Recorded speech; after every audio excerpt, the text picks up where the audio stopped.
Oi, Corvinhos! Oi, Corvinhos! Oi, Corvinhos! Bem-vindos a mais um episódio do CorvaCast. Eu sou sua host, Amy, tô com a Bela. E nosso convidado especial para o nosso episódio 5, é o Henrique. Henrique, me ensina a falar seu sobrenome. É Scopel ou Scopel? Tá, é Suzin, né? Como você lê Suzin, e Scopel. Porque Okay, então. se para alguns Scopel você chamar de Scopel, pode ser uma ofensa, mas isso é uma história que depois eu posso contar. Caraca! Já veio com lore o nome. Então, nosso convidado, Henrique Suzin Scopel. Gente, o Henrique, ele é um escritor de fantasia. Tem as Crônicas de Arauver. Arauver? Fala, né? Arauver, isso aí. As Crônicas de Arauver. E ele é um escritor publicado pela editora Flive. Conheci ele na Bienal do livro, 2024. Batemos bastante papo por lá. Comprei os livros dele, tudo lá. E tá aqui hoje para bater um papinho com a gente sobre fantasia, livro, escrita nacional, como sempre.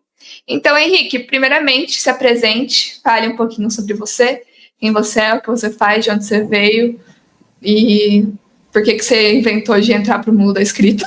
Eu sou o Henrique Suzin Scopel. Como a Amy já falou, eu sou autor de fantasia, também flerto bastante com terror cósmico nas minhas obras. Eu sou aqui do Rio Grande do Sul. Nasci especificamente numa cidadezinha do interior, que se chama Antônio Prado, e hoje em dia eu resido em Caxias do Sul, que é a segunda maior cidade do estado. Eu trabalho como jurídico da editora Flive, eu trabalho na equipe interna da editora Flive.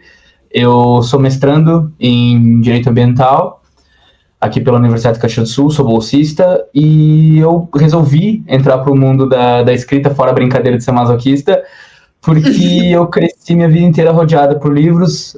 Minha mãe e meu pai sempre me incentivaram bastante, porque eles vieram assim de família muito simples e daquele pessoal que reconhecia muito valor nos livros, na leitura, e eles sempre me deram livros, me incentivaram, eu fui lendo e foi um processo natural, sabe? Quando cheguei numa certa idade, jogando RPG, enfim, comecei a escrever e com 18 anos eu publiquei meu primeiro livro, que foi o Crônicas de Arauver, volume 1, né? Numa outra editora, agora estão todos com a editora Flive. A influência do RPG, ela é bem clara, né, no Crônicas e tal, você até coloca na tua bio, e aí eu queria perguntar justamente sobre isso, o primeiro, o que veio primeiro, se foi o RPG, se foi a escrita, e como que funciona essa influência você sente dentro do teu trabalho? Antes veio o RPG, tá? Eu não posso dizer que a escrita veio antes, porque o RPG, até a gente estava conversando antes de começar a gravação, tem até um cara que eu admiro muito, que é o Eduardo Spor, ele fala que o RPG é um laboratório de ideias, né? Uhum. E quando eu mestrava, enfim, eu sempre fui mestre. Poucas vezes eu joguei como personagem, eu testava as coisas que eu tinha na cabeça, as histórias que eu tinha na cabeça, e desses rascunhos, assim, de histórias foram surgindo os reinos de Arauver, os personagens de Arauver, os povos de Arauver. Então o RPG veio sim antes da escrita, e a escrita foi um processo natural que decorreu da leitura do RPG, né? Por exemplo, uma aventura que eu narrei muitos anos atrás para amigos meus, começavam a ter os povos bárbaros que vocês conhecem lendo Arauver. Por exemplo, tem o povo bárbaro de Leora, que são os que montam felinos gigantes. Eles apareciam já em algumas aventuras, só que Arauver por si só ainda não existia. Então o RPG ajudou a consolidar essas ideias, consolidar minha criatividade, para depois eu só formatar, escrever uma história para isso e lançar para o mundo, né? É muito maluco, né? Que a gente, acho que foi até no último episódio que a gente conversou disso, que as pessoas normalmente têm dois caminhos, ou elas vêm do RPG ou elas vêm das fanfics. É verdade, a fanfic é um meio muito forte, cara, do escritor. Sim. E cada vez mais expandido, o que é muito legal, porque a fanfic também é um laboratório de ideias, né? Com certeza. Tem um material pronto, o que eu acho muito mais difícil, que eu sempre brinco. O pessoal fala, mas como é que tu é tão criativo pra fazer fantasia? Cara, fantasia é muito fácil. Calma, também não tô desmerecendo, né? A fantasia é fácil. O único ponto da fantasia é que tu tem que ter coerência. Tu tem que ter coerência com o universo que tu cria. Se tu for coerente com o universo, beleza. Mas eu acho muito mais difícil trabalhar com o mundo real. Trabalhar com realidade. E, por exemplo, a fanfic, pra tu escrever, tu já tem um produto pronto, né? Tem um universo pronto, tem que distorcer esse universo. Eu acho extremamente difícil. Sabe, eu particularmente, não consigo escrever fanfic. Que me apresentam, pô, pra mim, eu tô satisfeito, sabe? Muitas vezes é difícil eu teorizar e criar histórias pra mim, sabe? Eu já tentei escrever fanfics, Mas todas as minhas fanfics eram dentro de universo de fantasia, assim, tipo, não conseguia. Eu escrevi de Game of Thrones. Inclusive, eu falo que a última temporada de Game of Thrones fizeram uma versão pior da minha fanfic.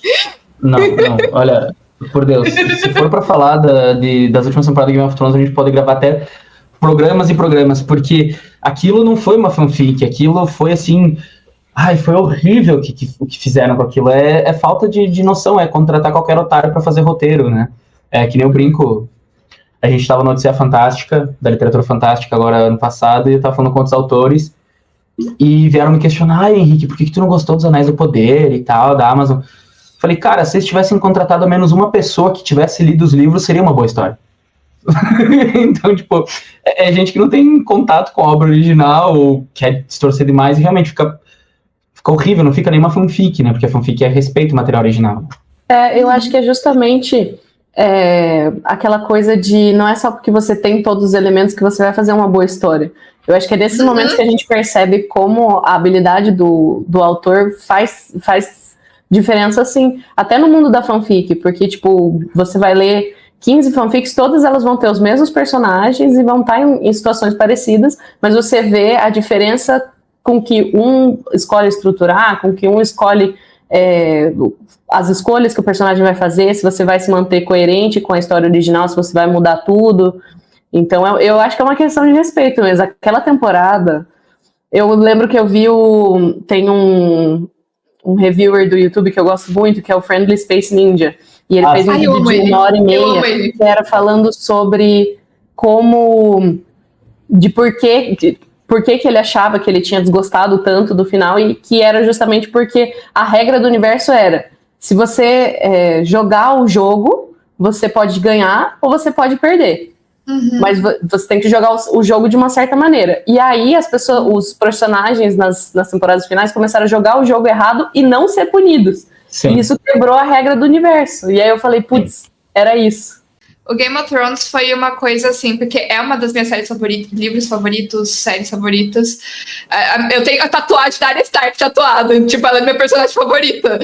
Uma das minhas personagens favoritas da vida. E aí, tipo assim, foi uma coisa doída como escritor, isso mesmo, quando eu vi que o desprezo que o D&D, que é o David Benioff e esqueci o nome do outro, os showrunners, né, de Game of Thrones, o desprezo que eles tinham com as obras do George Martin, de nível deles falarem abertamente que Game of Thrones era uma série que eles estavam só testando e que eles mentiram um monte de coisa pro George Martin pra ele falar ok, pra depois eles irem lá e mudar. Tipo, eles falaram abertamente isso. Muito triste. O fato de que eles tinham possibilidade de aumentar e respeitar a história, entende? Eu achei até um pouco presunçoso da parte deles achar que eles estavam fazendo uma coisa melhor, porque Game of Thrones foi um dos maiores eventos televisivos da história, né? Se for para pensar em produção e audiência. Até House of the Dragon tá estourando por causa que veio do Game of Thrones, né? Sim, e House of the Dragon já tá um pouco mais fiel do que era Game of Thrones. Tipo, o meu sonho era ver a Lady Stoneheart na série. Sabe, era ver a Lady Stoneheart, porque a Lady Stoneheart tem um peso narrativo absurdo. Só que, beleza, eles optaram por não fazer ela. Ok, uma escolha narrativa. Tem certos pontos que são escolhas narrativas, só que o resto é tudo falta de coerência. A história inteira, o Drogon é extremamente fiel. Pô, minha mãe, vou proteger minha mãe. Aí chega o Jon Snow, que não deveria nem estar vivo. Chega lá, mata ela, ele olha assim pra ele e fala, pois é, monarquia é foda, né? Taca fogo no trono e vai embora. Puxa vida. Eu sempre faço um contraste muito grande. Eu não sei se você assistiu, Henrique. Mas é porque, assim, é uma coisa... Eu já pensava. Sobre Ossos, na Netflix. Sobre Ossos, não conheço. Sobre Ossos. É uma fantasia. Tá cancelada. Nem entende. Foi cancelada. Tô pesquisando. E, cara, é que, assim, foi um contraste tão grande de quando eu vi que tinha acabado de acabar Game of Thrones, tava saindo todos esses descasos aí dos caras do D&D, e tava vindo a produção e tava saindo as promoções de Sobre Ossos. E eu falo, cara, você vê o carinho que o elenco e toda a produção tinha com a autora, sabe? Tipo, sim. Era um contraste muito grande. Você vê que eles eram realmente... Todo mundo leu os livros, todo mundo, tipo... sabe? Queria capturar a essência do personagem, se apegou aos seus personagens. É uma coisa muito linda de ver. Eu fiquei muito triste quando cancelaram. O Anéis do Poder, você assistiu a segunda temporada? Me neguei. Então, eu não assisti porque eu não gostei da primeira. Só que o não. meu irmão, ele é o maior fã de Senhor dos Anéis que eu conheço na minha vida. E ele falou que Nossa. deu uma mudança muito grande pra segunda temporada. E eu tô tipo, será que eu não vou. assisto? Eu não vou perder. Mas aí eu queria voltar um pouquinho, puxando pra você de novo. Sim. Você falou que você começou com RPG, né? Foi por Dungeons and Dragons, sistema. E como que foi? Tipo, você criou o seu próprio universo, que aí você falou que veio de Aralver, assim, né? Como que foi o processo de começar a criar um mundo de fantasia? Como que você planejou? Como isso foi surgindo? Você sentou, tipo, pra planejar o seu mundo, sabe? Tipo, como que foi todo esse processo? Eu posso dizer, assim, que o meu primeiro contato com a fantasia, propriamente dita, muita gente fala, meu primeiro contato foi o Hobbit, foi o Senhor dos Anéis. O meu foi o contrário. Meu primeiro contato com fantasia foi com Doutora Quest, da Emily Rhoda. Não conheço. Os maiores clássicos da fantasia infanto-juvenil. É todo publicado pela Fundamento. Eu tenho, não sei se dá pra ver da câmera de vocês, mas eu tenho ali naquele canto toda a coleção do Doutora Quest. E o meu contato foi com a Emily Rhoda, e depois eu fui me aprofundando um pouco mais, e foi ali que eu conheci a fantasia, realmente foi Emily Rhoda, né? Óbvio que a gente tem livros de fantasia infantil e tal, a gente vai conhecendo, mas assim, onde eu me apaixonei foi com o Doutora Quest. E o primeiro sistema que eu joguei não foi nem D&D, foi um sistema que, cara, como é que era o nome? Mas era um sistema, assim, muito underground, que a gente pegava o PDF no PC, era um sistema que o pessoal de Porto Alegre tinha feito, não era Tormenta, tá? Era... Não era GURPS, era uma galera, assim, totalmente independente que fez, que a gente achou na internet e começou a usar, porque ele era muito genérico e a gente conseguia fazer vários homebrew. A gente conseguia mexer em muita coisa, assim, nós mesmos, através do sistema. Então foi esse sistema que eu joguei, que eu realmente não me lembro o nome, mas depois eu fui ter contato com D&D, e depois o meu sistema favorito até hoje, que é o Tormenta, né? Então eu tô aqui aqui na minha mesa eu tô com só Aventuras do Tormenta 20, que nós estamos com um projeto que tá para sair aí, então tava dando uma olhada nele, mas o meu primeiro contato foi esse sistema de RPG que eu esqueci o nome, e o Doutora Quest da Emily Rhoda, que é uma leitura muito boa para todo mundo, sabe? Não importa a idade, ele é infanto-juvenil, mas é uma aula de escrita, assim, muito bacana o que ela escreve. Tem muito livro, cara. Só a primeira coleção acho que tem 8, e tem 3 Doutora Quest. É 8 o primeiro, 3 o segundo e 4 o Doutora Quest 3. O Thunder Alver foi basicamente assim, como eu falei pra vocês, eu ia testando ideias, né? Eu ia testando ideias, testando fórmulas, testando estruturas, e a partir dessas ideias e estruturas que as pessoas que jogavam comigo gostavam mais, eu ia anotando separado.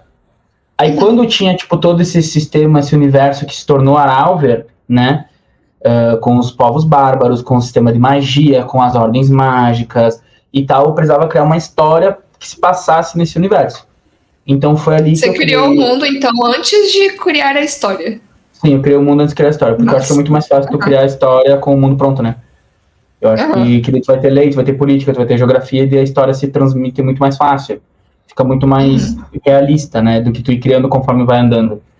Aí eu criei a história do Esquecido, né, que é o antagonista da primeira trilogia. Eu não gosto de dizer que ele é o vilão nem nada, eu digo que ele é um outro protagonista da história, né. E primeiro veio o Esquecido, que é essa figura de Dourado, e depois veio todo o resto da galera.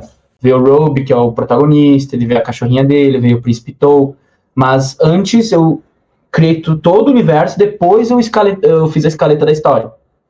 Depois eu fiz os pontos principais da história, e através desses pontos, com o universo bem fundado, o universo que eu queria, eu fui desenrolando a história através desses pontos. Mas primeiro mesmo eu fiz o universo. Legal. E aí você pensa em fazer tipo uma campanha de RPG assim de Aralver agora? Sim. Eu quero muito, já mestrei em Aralver, já fiz várias aventuras em Aralver. Minha vontade era ter um sistema de Aralver, sabe? Só que isso é um projeto que demanda muito tempo e dinheiro. E agora, no momento, eu não tenho esse tempo nem esse dinheiro pra fazer isso, sabe? É a minha vontade de fazer board game, card game e RPG, sabe? Eu tenho essa vontade. Eu já conheço alguma galera que trabalha com isso, então, tipo, eu ainda vou fazer isso em algum momento. Só que a Aventuras é muito mais fácil, que tu pega um sistema pronto, faz uma mistura, mas eu quero fazer um sistema de Aralver. Sim. Porque as classes mágicas são bem ricas, né? Tem bastante opção. Eu gosto muito de RPG, tanto que eu tô gostando de bater esse papo, a gente tá meio que divergindo às vezes um pouco, mas é porque eu acho que RPG é uma coisa tão pouco, eu não vou falar pouco falada, mas acho que às vezes a gente não conversa muito sobre como conversa com escrita e livros e romances. Sim. E conversa muito. Eu nunca mestrei, eu sempre quis mestrar, mas eu nunca mestrei. Mas eu tô com uma vontadezinha agora, assim, de começar a mestrar. Mas porque, assim, é contar histórias, no final das contas, né? Aí a ideia de criar um sistema no seu próprio mundo e ter as pessoas vivendo o seu mundo deve ser uma experiência muito maluca, sabe? Tipo, não, e o RPG também, tu mestrando RPG, tu tem aquela questão de tu saber lidar, tu tem que aprender a lidar com imprevistos da tua história. Totalmente. Tipo, tu vai ter criado toda uma situação, aí os players vão fazer sempre o contrário. É sempre o contrário. Então tu vai ter que saber improvisar e que essa improvisação fique boa. Tu não simplesmente vai dizer, vocês morreram porque vocês foram fora do caminho que eu queria. Não, pô, eles vão ter que viver o bagulho e tu vai ter que dar um jeito de se virar com isso, sabe? Por isso que eu tenho medo de ser mestre, porque eu sou muito, tipo, vocês vão seguir o meu caminho. Eu tenho um mundo de RPG que eu e 2 outras amigas, a gente criou um RPG baseado em texto, então a gente jogava pelo WhatsApp, a gente jogou anos desse jeito, e aí a gente parou de jogar, porque é aquela coisa, né, você fica adulto, você começa a trabalhar, vai fazer outras coisas. E a gente sempre, cada uma de nós sempre quis fazer alguma coisa com isso. Então a gente já começou a fazer várias coisas. E eu, que sou a pessoa que depois descobriu o RPG de mesa, aí eu falei, não, gente, eu vou fazer o sistema. Relaxa, vai dar tudo certo. Aí comecei a mexer no sistema, falei, gente, eu não sei o suficiente sobre RPG para fazer um sistema. Eu falei, tá, vou pegar o D&D e vou montar esse mundo no D&D e vamos fazer e tal. Aí peguei uma área da história que eu gostava bastante e tal. Eles iam ajudar um dos personagens, que era o príncipe, a chegar lá onde ele tinha que chegar durante a explosão de uma guerra civil. Vocês estão tentando sair da universidade, vocês encontram uma criança. Aí você pensa assim, né, vamos tentar se livrar da criança, vamos tentar se esconder, não sei o quê. Eles batem na criança, amarram a criança e saem sem a criança. Eu tipo, gente, vocês tinham que levar a criança. Exato, é muito isso, cara. É o próprio exemplo, não sei se vocês escutam o Nerdcast RPG do Jovem Nerd. Já ouvi falar, mas nunca parei pra ouvir. Foi uma coisa muito primordial nessa área, assim, principalmente no Brasil. Foi o primeiro que fez essa coisa do RPG por podcast, que depois veio o Selbit fazer essas paradas e tal. Mas esse aí eu gosto. Aí tá. Se tu gosta, tu vai gostar muito do Nerdcast RPG. Eles têm um próprio universo, né, que é o universo Ganon, inclusive tem vários livros, eu tenho os livros, eles fizeram um RPG de Cyberpunk também, e fizeram de Cthulhu, e agora tá saindo os últimos, saiu o penúltimo episódio semana passada, da saga de Ganon, e simplesmente eles distorceram o que o mestre tinha proposto, que o mestre é o Leonel Caldela. E tem até uma situação que o Azaghal faz lá, que tipo, ele não estava prevendo, mas o Fini conseguiu improvisar e acabou dando merda pro Azaghal, entende? Então, o mestre é isso, tipo, tu nunca vai, assim, dificilmente a história que tu planejou vai pro caminho que tu quer. Tu pode planejar uns 4, 5 caminhos que eles vão achar o sexto. Isso é bom, eu acho que acaba aplicando um pouco pra escrita, né, por causa que você... vem aquelas ideias de, tipo, quais são as piores coisas que você pode fazer pro seu personagem, tipo, de ação, assim. E você sempre, eu acho que sempre conversa muito de, tipo, pensar, os players, o que os players vão fazer, o que a galera ia tirar da cabeça, assim, pra fazer, o que eu posso aplicar aqui pro meu personagem fazer, sabe? Tipo, eu não sei, eu já me inspirei muito em, tipo, em situações de eu jogando RPG, e aí eu jogo pro meu livro, porque eu falo, tipo, o que é pior, qual que é a falha crítica quando eu tirei tipo, sabe? Pra ajudar porque aquela regra, né, de livro, você tá empacado, faz a pior coisa quando você é seu personagem. Fuck shit up. E tipo, tirar um no dado, às vezes tem personagens aleatórios, assim, que eu jogo dado pra ver, tipo, pra ver se eu consigo dar uma variada, assim, no que poderia acontecer. Eu jogo dado, vejo o que deu, aí eu penso, pô, esse personagem que não tem nada a ver com a história, que só tá aparecendo aqui, o que vai acontecer com ele? Daí eu busco brincar com isso, coisas que até muitas vezes não vão pros livros, entende? É mais assim, um exercício de criatividade, porque o RPG incentiva muito isso, a criatividade dele. É muito poderoso o que ele faz, sabe? E eu acho extremamente importante para quem escreve ter o mínimo contato com RPG, até para brincar, sabe? Sim, com certeza. É muito triste, né, que a RPG teve tanto tabu lá atrás, né? E até gente mais velha hoje em dia ainda tem tipo, esse medo. Meus pais, eu falo, tô jogando RPG, o que é isso? Aí eu falo, jogo de roleplay e tal, assim, que você brinca que você é um personagem. Ai, não é perigoso isso, não é coisa esquisita. A jogar esse de baseado em texto, eu devia ter uns 14 anos. E já expliquei tantas vezes, depois eu comecei a jogar o de mesa, e aí ela começou a se incomodar, porque aí eu tinha que fisicamente ir a um lugar e tal. Ela, mas o que vocês fazem? Eu falei, mãe, a gente fica sentado numa mesa, a gente fala, a gente come comidinha. Eu chego em casa, ela pergunta, você ganhou? Eu falo, ganhei. Não morri, pra mim é uma vitória. Are you winning, son? Não sei vocês, mas tipo, eu imagino que sim, porque eu acho que é algo muito intrínseco de quem tem muita criatividade, assim, e ama muito mundo de fantasia, porque além de RPG, né, tipo, era um medo muito constante da minha mãe e do meu pai, que eu não saberia diferenciar a fantasia da realidade. Porque eu só assistia coisa de fantasia, tipo, e aí tinha os RPG, e aí tinha livro de fantasia, e aí, tipo, daqui a pouco ela vai estar entrando no armário achando que tá indo pra Nárnia e ela vai ficar presa lá dentro, entendeu? O meu pai também, sempre que eu tava vendo alguma coisa, chegava, por isso que tu tá assim, que tu não consegue dormir, só vê essas coisas violentas, essas coisas estão sempre se matando e não sei o que, era sempre isso, meu pai. Voltando de novo um pouquinho pro processo de escrita, como que foi o seu processo para publicar Aralvert? Para começar, foi o seu primeiro livro, já direto? Não, eu escrevi outros que nunca nem saíram do papel, tem cadernos muito tempo guardado e nunca vai sair, porque normalmente o primeiro é muito ruim, é péssimo, o primeiro que a gente faz, normalmente é horrível, ou a gente lapida muito bem ele ou a gente esquece, sabe? O Retorno Esquecido foi publicado originalmente em 2018, 19, eu acho, não, 2017, com a editora Pendragon, né, eu publiquei o volume 1 com a editora Pendragon, e foi aquele esquema padrão, né, que é mandar e-mail para várias editoras e ver qual responde. Eles foram uma das que responderam, eu resolvi fechar contrato com eles. Eu conhecia já o Lucas ali na época, eu conheci o Lucas em 2017, dono da Flive, né. Quando a Flive começou a surgir, eu comecei a acompanhar a Flive e me interessei muito pelo projeto. E quando eu terminei o volume 2, eu mandei para a Flive, eles aceitaram o volume 2, aí posteriormente eu trouxe o volume 1 e o volume 3 também, né, que eu lancei ano passado, o volume 3, que agora estou escrevendo o volume 4, e foi direto com a editora, não fui com a agência, não foi nada, foi contato direto, e-mails para muitas editoras no início, né? Hoje em dia eu sei que eu não quero mais sair da casa editorial que eu quero ficar na Flive, não importa o que venha acontecer, eu quero ficar na Flive, mas eu nunca trabalhei através da agência, até porque eu não tinha dinheiro para pagar a agência, né? Então era sempre direto o papo com a própria editora mesmo. E vão ser quantos livros, Aralvert? 5. Os 3 primeiros é uma história, e o 4 e o 5 são outra história, mas no mesmo universo. Como é que você vê essa coisa de publicar uma série? Você acha mais difícil conseguir leitores para sequências? Porque sempre vai ter mais gente que lê o primeiro, né? Ou você acha que por ter uma série chama mais gente? Você já tinha uma base de leitores do primeiro quando você soltou o segundo? Como que você vê, assim, o cenário para publicar uma série? Porque sempre que você procura conselho, sempre fala, não publica série. Não publica série. Esquema de pirâmide. Como primeiro lançamento, a pior cagada que pode fazer é uma série, foi o que eu fiz, tá? Só que eu sou teimoso. Por isso que eu ainda tô no meu prólogo, enquanto eu escrevo meu outro livro, que é único. A série é interessante quando já tem leitores consolidados, entende? Isso é interessante. Eu, na época, não tinha nada, não tinha leitor, quando lancei o primeiro. E eu consegui vender uma quantidade muito boa do volume 1 com a editora antiga.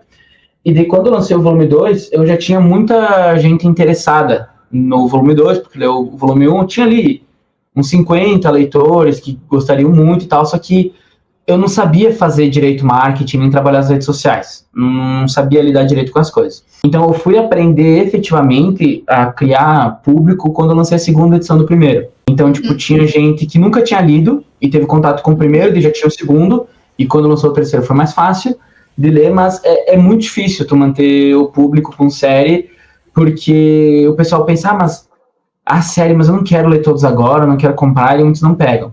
Então, para iniciante, para o pessoal conhecer tua escrita e se apaixonar pela tua escrita, o negócio é publicar um livro único. Aí depois que tu consolidar, talvez com outro livro único, depois que tu consolidar, aí sim tu pode pensar em lançar uma série. Foi meu erro, sabe?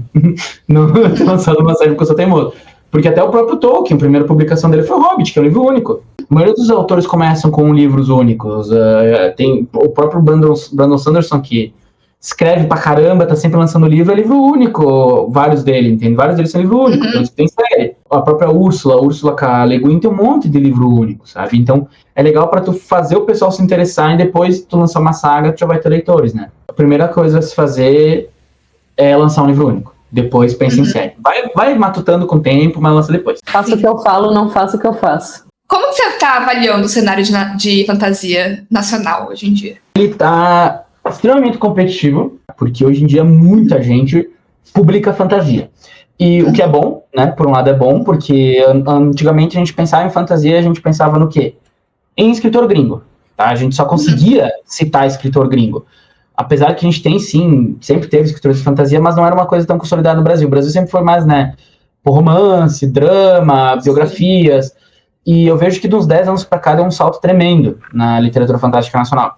É só tu dar uma olhada, por exemplo, no Prêmio Ecos, né, que tá rolando agora, que eu tô participando. Tá concorrendo. Tô concorrendo com o melhor distopia e fantasia. Hoje, inclusive... A gente pode votar? Pode votar. Aí, todo mundo votando. Pode votar, vai até o final de fevereiro. 10 anos atrás, tipo, tu não tinha tanto escritor. E tu vai olhar hoje no Prêmio Ecos, a quantidade de livro, só no Prêmio Ecos concorrendo a melhor de fantasia, e tu olha, temos um evento só sobre fantasia no Brasil, que é o Odisseia da Literatura Fantástica. Ele tá competitivo, mas ao mesmo tempo ele tá receptivo para novas histórias. Porque a gente tem muita história que é uma cópia, um copia e cola daquela fórmula da jornada do herói e tal, daquela fantasia eurocêntrica, né?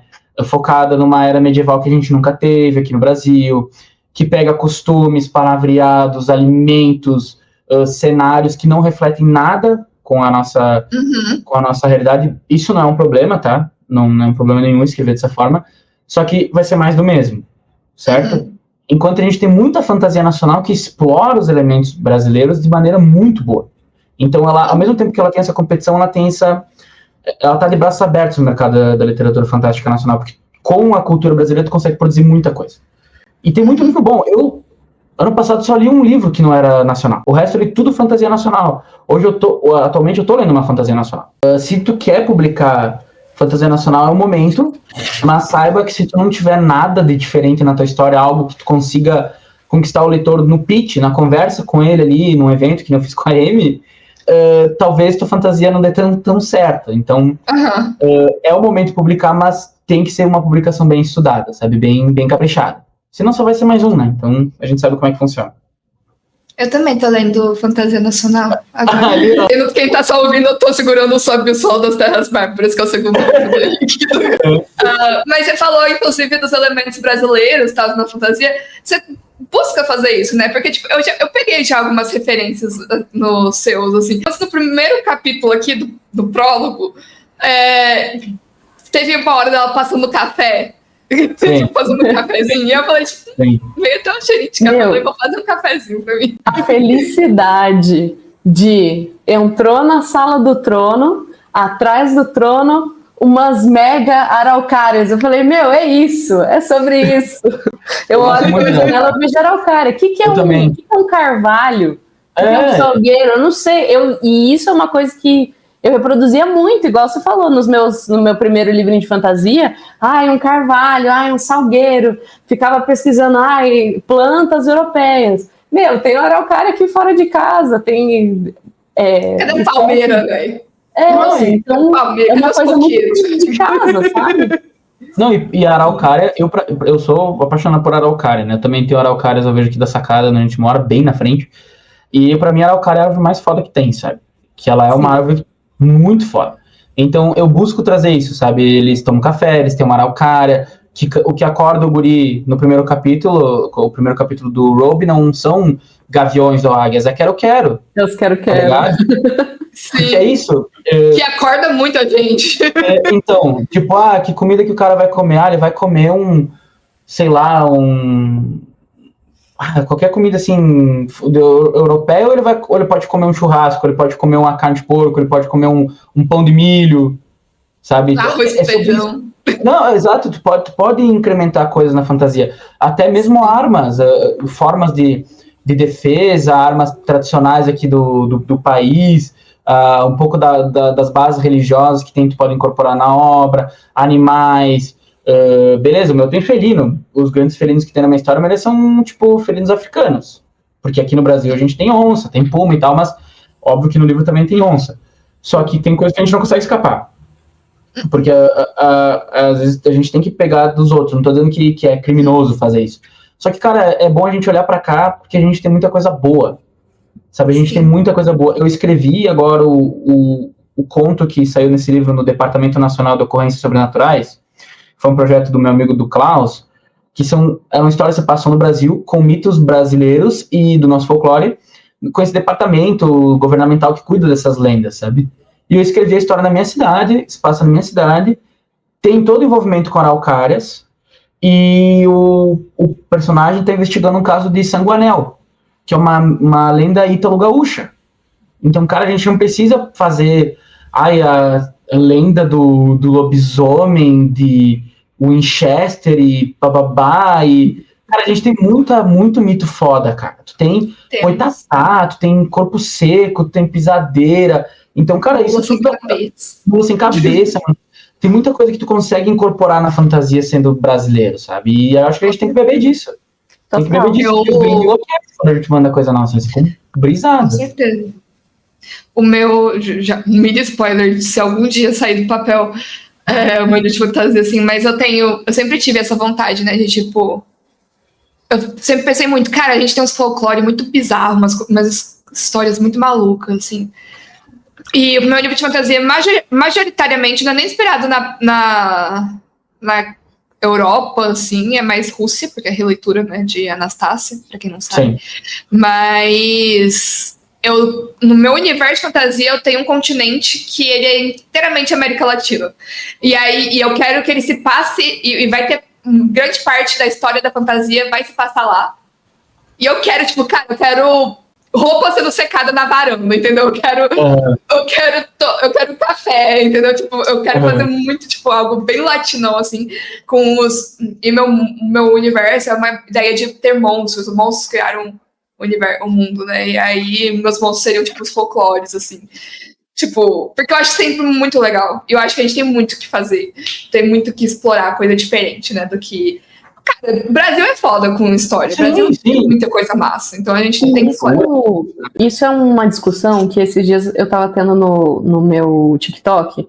E eu fiz um vídeo sobre isso, ele foi bastante longe. E eu falei assim, cara, eu acho muito torto esse papo de que o escritor brasileiro ele tem que escrever algo que se passe no Brasil. Isso eu acho que todo mundo já escutou. Se você consome muita literatura estrangeira e você acaba escrevendo uma coisa que seja inspirada numa literatura estrangeira, mas você tem que fazer uma coisa que se passe no Brasil, você tem não sei o quê. Só que isso você acaba...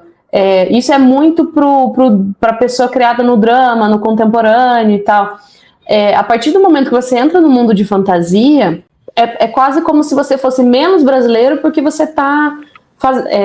fazendo um gênero, mas isso que a gente estava conversando é justamente isso. Você não vai deixar de ser brasileiro por você usar elementos europeus, mas a gente trazer esses elementos brasileiros para dentro da fantasia, a gente praticamente decolonizar a fantasia, para mim é muito mais interessante do que eu fazer, tipo, 100% Brasil, vida real, como se eu estivesse tentando provar alguma coisa. Bastante gente, tipo, reclamou, não, mas é que as pessoas escrevem livro da Kimberly de Nova York, aí tá, você vai tentar evitar a Kimberly de Nova York, aí eu vou escrever uma fantasia, você não vai gostar também.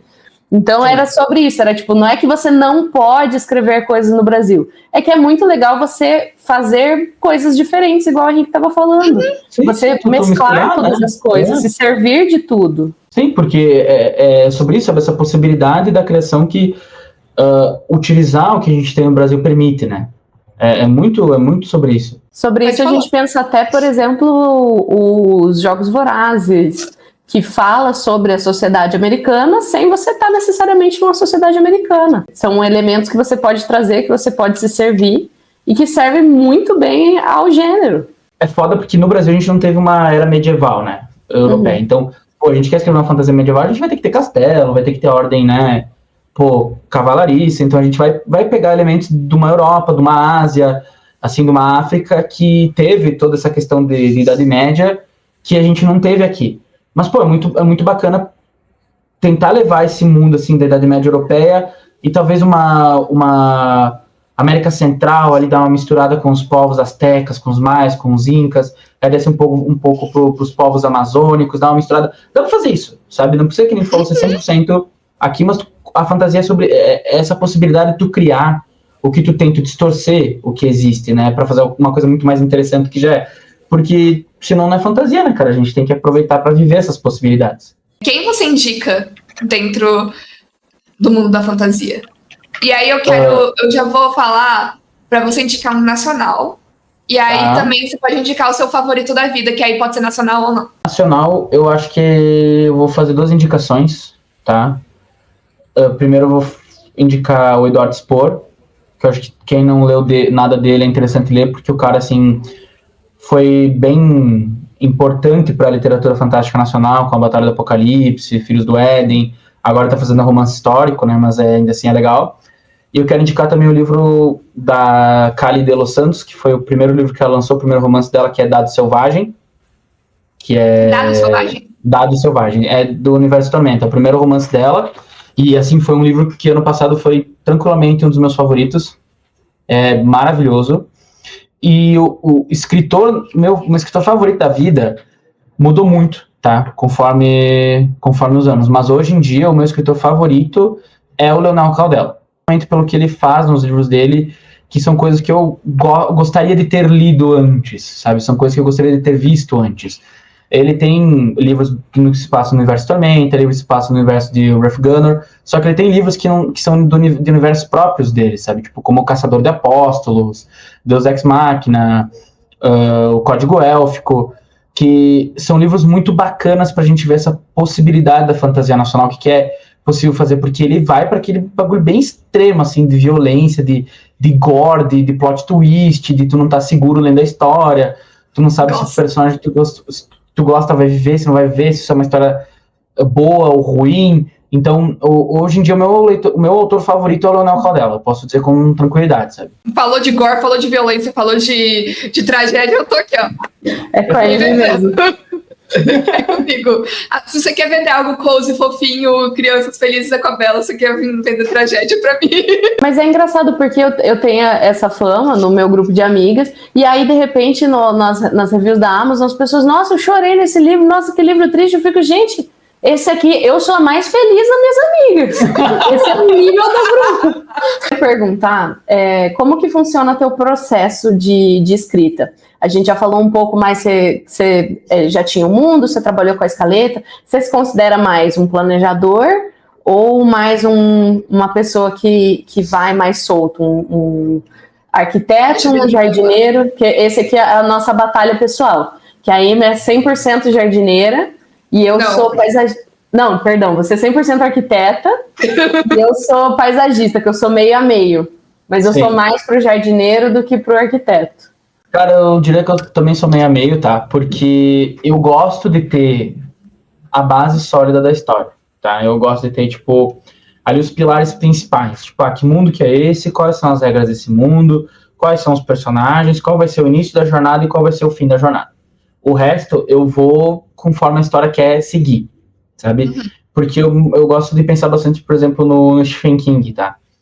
Quando ele escreveu A Torre Negra, não sei se vocês já leram A Torre Negra, mas assim, é fantasia, assim, é hard fantasy pra caralho, assim, é muito extremo, porque todos os universos dele são ligados, tá? Todos os livros dele são ligados. E eles culminam nesse universo da Torre Negra. Quando ele, no último volume da Torre Negra, que é um calhamaço, assim, quando ele terminou a história, muita gente não gostou do final.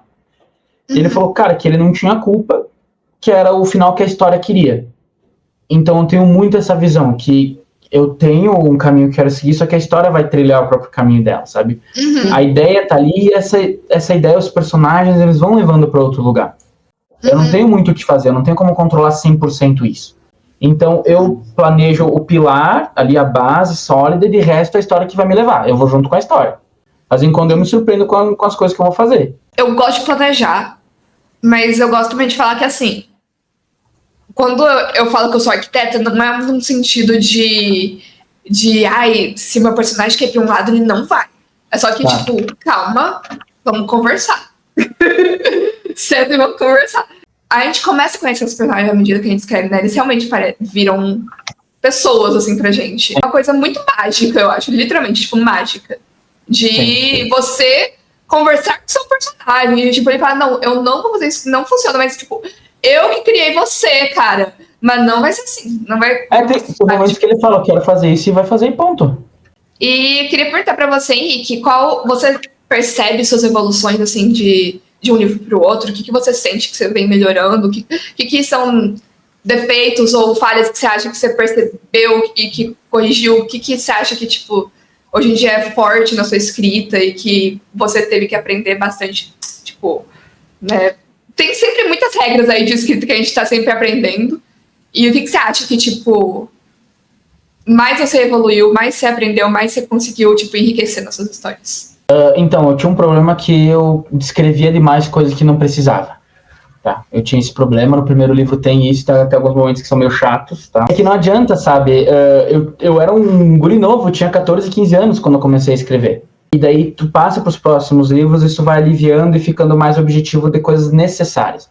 Tipo, eu sou muito apegado à aparência do personagem, à roupa que ele tá usando, como é que são as armas, e o ambiente eu busco fazer um pouco de tridimensionalidade. Eu escrevo o suficiente para tu imaginar, e as lacunas tu vai preenchendo com a tua visão do local. Então, nesse local vai ter uma mesa de madeira, a pessoa vai ter um lustre de tal forma, essa pessoa vai estar sentada numa cadeira de tal forma, e ela vai estar mexendo nos papéis.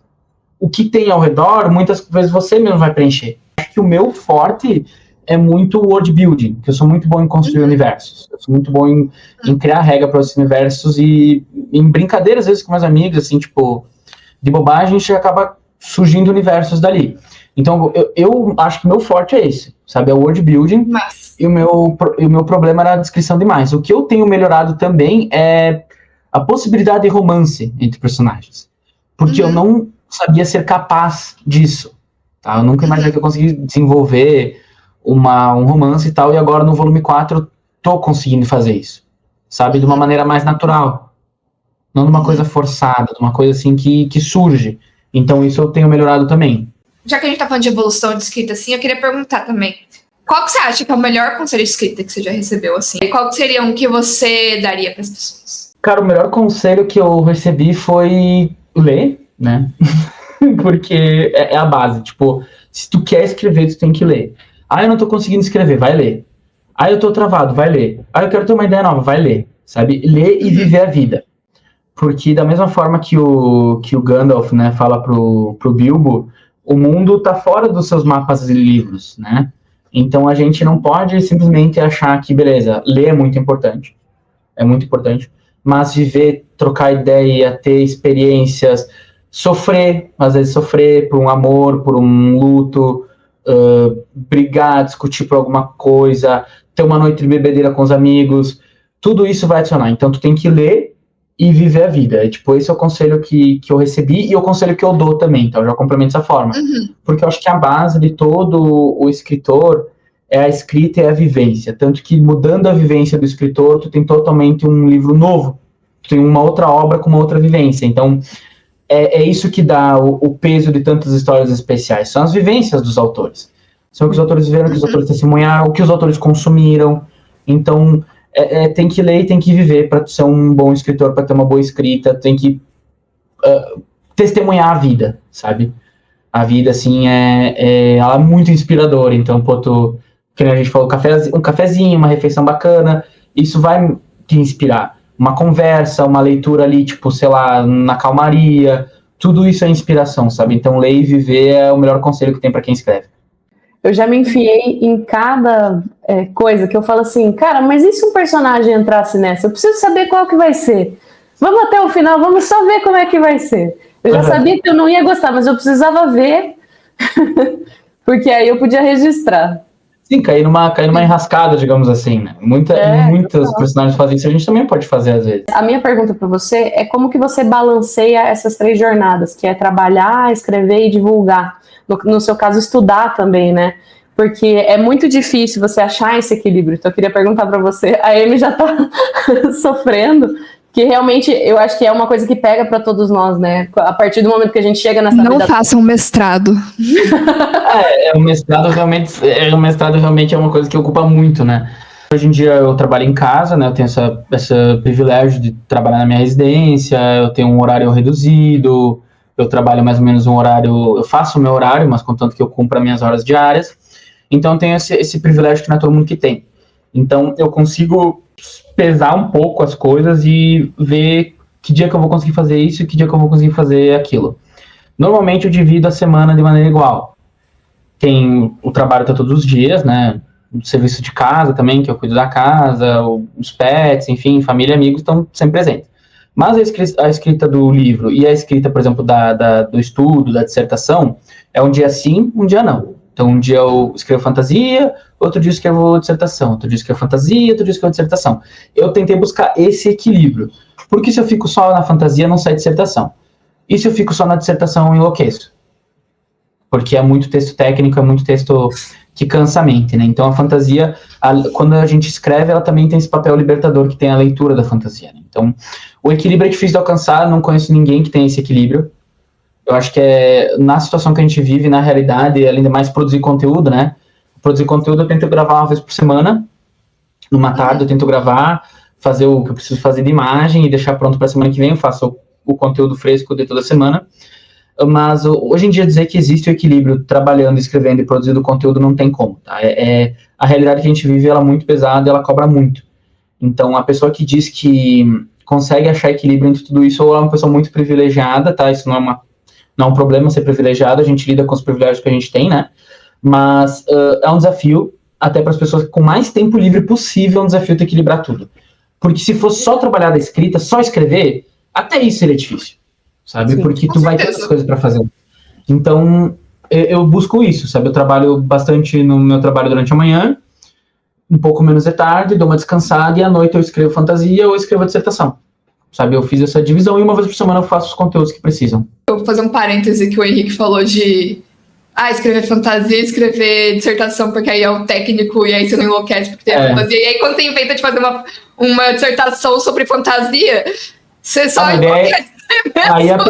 Aí realmente é uma coisa que não tem o que fazer, é indefensável. Não, você ainda aí ele me falou assim, favorito, entendeu? Aí me falou, vou fazer a minha dissertação sobre o meu livro favorito. Isso nunca vai voltar para me morder. E isso, de fato, voltou para mordê-la. Eu não quero olhar para frente do livro. Que livro que é, Amy? Nona Casa, da Annie Bardugo. Eu acho que eu te indiquei já. Cara, é foda quando a gente tem que trabalhar com uma coisa que a gente gosta nesse nível, que acaba enjoando, tá? Eu tô enjoando também das minhas pesquisas. Eu achei, eu vou adorar porque eu gosto muito disso, mas chega um ponto que tu não aguenta mais. Que tu quer ler outra coisa, tu quer viver outra coisa. Então, é bem, bem difícil, né? Eu fiz 2 TCC sobre quadrinhos, nunca mais li quadrinhos. Acabou quadrinhos pra mim. A sorte é que, ela vai demorar ainda pra lançar o próximo livro da série. Dá tempo de... Mas é muito bom, eu indico. Mas eu ia comentar também, porque eu tava assistindo, inclusive, hoje, um vídeo do Paulo Hatz, do Livraria em Casa. Você deve conhecer ele, né? Conheço. E aí ele tava falando ele estava fazendo análise, comentando das possíveis trends que iam acontecer em 2025. E aí ele fala sobre, como aparentemente um monte de pessoas de agência, donos de agência, essas coisas, estão falando sobre como mudou, e principalmente no Brasil, sobre autor ter que ser criador de conteúdo. E a gente sempre conversa sobre isso, né? Porque, para se divulgar, para ter os fãs, para ter seus leitores, a gente tem que criar conteúdo, a gente não pode ser, que nem a gente comentou no outro episódio, a Suzanne Collins, que só lança livro, lança adaptação, lança um monte de coisa e some por 10 anos, entendeu? A gente tem que ter esse papel de ser o marqueteiro da nossa própria história e ser criador de conteúdo. E, assim, eu gosto muito de criar conteúdo.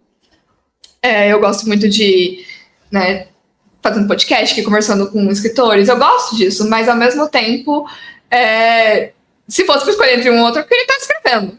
Sim. E tem autor que realmente... Eu conheço gente que... o meu próprio namorado, o João, ele é escritor, ele escreve, só que ele não tem muito esse costume de se divulgar e tal, essas coisas, marketar. Eu tenho minha amiga também, a Ana, que, ela também não tem...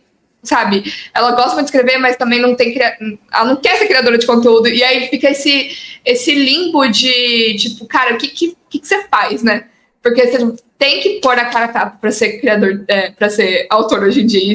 Eu não sei se isso é algo bom, se isso é algo triste ao mesmo tempo, porque, né, você tem que meio que vem duas profissões em uma. Porque, né, você tem que meio que vem duas profissões em uma. Sim, e é que hoje em dia toda profissão é assim, né? Então, toda profissão hoje em dia tu tem que ser criador de conteúdo, querendo ou não. A gente vê advogado criando conteúdo, a gente vê médico criando conteúdo, a gente vê arquiteto criando conteúdo, designer. Então o escritor é só mais um, porque o mercado teve essa mudança da necessidade da divulgação constante. E isso acaba com muito sonho cedo, tá? Que muita gente abandona a escrita porque vê que precisa criar conteúdo. Infelizmente, essa é uma realidade. Hoje em dia, para tu estourar, para tu vender, tu tem que criar conteúdo. Eu gosto de criar conteúdo, só que eu já tô ficando cansado, sabe? Então, tipo, às vezes eu crio, mas naquela assim, ai, de novo, sabe? Mais uma vez. Porque, que a gente falou, era melhor só estar escrevendo, sabe? Era só estar escrevendo, que antigamente escrevia, lá, publicava e se pá, dava certo, senão tava tudo tranquilo, né? Hoje em dia, para talvez tu conseguir vender alguns exemplares, tu tem que fazer vídeo, tem que publicar, tem que divulgar. E é uma realidade de todas as profissões, a gente só foi mais uma batida no caminho, né? E aí, a última pergunta para encerrar, já conversamos por 1 hora aqui, você tá com planos aí? Você já falou, já deu uns spoilerzinhos, mas tem mais planos aí para futuras publicações? O que você pode dar de spoiler? Então, Crônicas da Árvore, volume 4, né, que já tem título, que se chama O Veneno da Basilisco, vai ser lançado a princípio ano que vem, tá? Eu tô escrevendo ele, eu tô assim, no ritmo devagar, porque, nós estamos em fevereiro ainda, tem a dissertação, eu quero tentar deixar ele pronto para lançar na Bienal de São Paulo do ano que vem, lançar o volume 4 na Bienal de São Paulo do ano que vem. Eu tenho ideia do volume 5 já, tá? Para talvez daqui a 2 anos, que vai se chamar O Trono do Imortal, vai ser o último livro de Crônicas Arauver, e esse ano também eu vou, se tudo der certo, eu vou entrar na competição do Prêmio Odisseia de Literatura Fantástica, né, eu vou entrar com Crônicas Arauver, com um artigo científico que eu publiquei, que vai sair num livro aqui da universidade, que é um artigo científico sobre o livro Um Cântico para Leibovitz, que eu gosto bastante desse livro. Eu escrevi 2 artigos científicos sobre fantasia, literatura e tal, envolvendo o direito ambiental, né, que é a minha área de pesquisa, que foi sobre Coração das Trevas e sobre Um Cântico para Leibovitz, mas daí vai ter esse artigo, e eu vou escrever um conto novo, estou escrevendo um conto novo para o Prêmio da Odisseia, que se tudo der certo vai ser na revista da Odisseia, porque tem que ser um dos finalistas, e eu quero ser um dos finalistas, né, que vai se chamar Contraponto. É um livro que vai misturar fantasia com ficção científica, vai se passar num futuro distópico, é a história de um tropeiro gaúcho que está em busca de um gado que desapareceu, nesse futuro onde máquinas fazem o trabalho dele, é um dos últimos ranchos ali da região que faz o trabalho humano, e ele está atrás desse gado, e nessa busca por esse gado que sumiu, ele vai ter contato com um evento fantástico, que vai envolver nossa mitologia e tal. A história vai ser essa. Se não conseguir sair na revista da Odisseia, eu vou lançar na Amazon mesmo, né, porque eu acho que é um conto bem bacana, bem legal a história que eu tive. E de lançamento é isso, a Crônicas da Árvore ano que vem e esse conto esse ano, porque se eu me propor a fazer qualquer outro lançamento, eu vou enlouquecer. Já teve o lançamento do DNOS, ano passado eu fiz 2 lançamentos. 3. Eu fiz a segunda edição do volume 1, que eu mudei bastante coisa, o volume 3 e o Departamento Nacional de Ocorrências Sobrenaturais, sabe? 3 lançamentos um ano pra mim foi bastante já, sabe? Então esse ano eu quero dar uma respirada, porque a dissertação não se faz sozinha, né? Acho que teria sido para qualquer um. 3 lançamentos é insano. Com certeza. Eu lembro que a gente falou, logo antes de sair, a gente falou com o Bruno de Deus, que ele também tá no o Brunão. DNOS. Brunão, sim. E aí tava para sair, então a gente acompanhou de perto esse lançamento. E tipo, o bom seria um lançamento por ano, né? Mas esse ano não vai ter como. Esse ano eu já falei que eu vou dar uma pausa em lançamento de fantasia, mas daí ano que vem volta tudo certo. Se tudo der certo, vai de novo seguir o ritmo de uma publicação por ano, sabe? Pra não se perder. Porque senão, se a gente para, a gente vai enferrujando, né? Tem que manter a escrita. Tem que manter ali a rotinazinha, até para o cérebro se manter afiado, né? Henrique, fala pra gente onde o povo pode te encontrar, onde pode comprar seus livros e faz seu jabazinho aí pro final. Tá, então, vocês podem me encontrar no Instagram, né, que é @Henrique_Scopel. Lá no Instagram tem o meu Linktree, que tem tem meu TikTok, tem o meu Scooby, tem meus livros para comprar, mas para comprar meus livros no site da Editora Flive, tá? Tem estoque, eu tinha acabado mês passado o estoque do volume 1, mas pelo que eu vi teve uma reposição.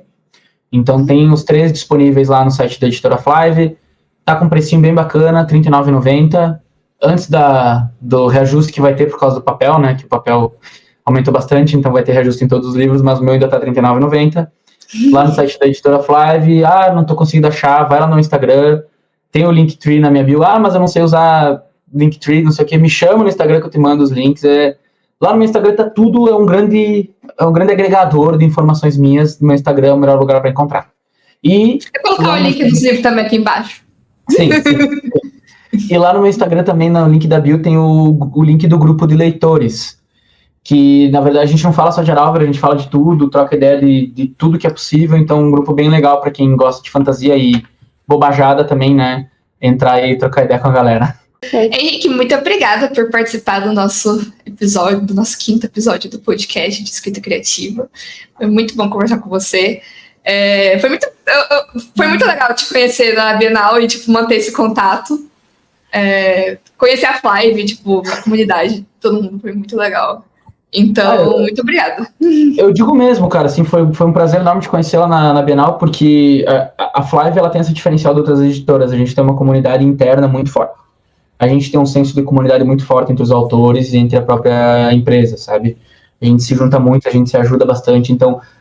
ir no stand da Flive, tanto como autor como leitor, é uma sensação bem diferente. Tu não vai ter essa sensação em nenhum outro stand, tu vai ter essa mesma sensação.